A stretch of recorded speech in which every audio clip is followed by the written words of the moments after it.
জীবন যেটা আপনি যাপন করেন জানিয়ে আপনার এত অহংকার, বলুন এই জীবনে আপনার কি আছে?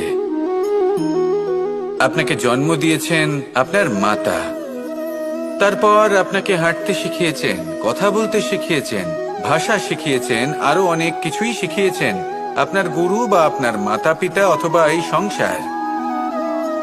ব্যবসা, বাণিজ্য, এই সবকিছুর সাধন অন্য কেউ দিয়েছেন।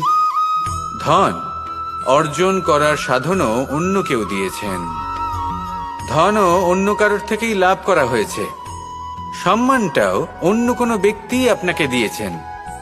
জন্মের পর প্রথম স্নানও অন্য কারোর হাতে করতে হয়েছে। মৃত্যুর পরেও অন্তিম স্নানটাও অন্য কেউ করাবে। তাহলে এই সংসারে আপনার নিজের কি আছে? জীবন। শুধু এটাই আছে যেটা আপনার নিজের। আর এই জীবনকে উচিতভাবে যাপন করুন, পূর্ণরূপে তার সদ্ব্যবহার করুন, আর শ্রেষ্ঠ থেকে শ্রেষ্ঠ কর্ম করুন। যদি সময় এলে পরে অন্য কেউ আপনাকে কিছু দেয় আপনার যেটার প্রয়োজন ছিল, তাহলে সময় এলে আপনাকেও অন্যদের সব কিছুই দেওয়া উচিত।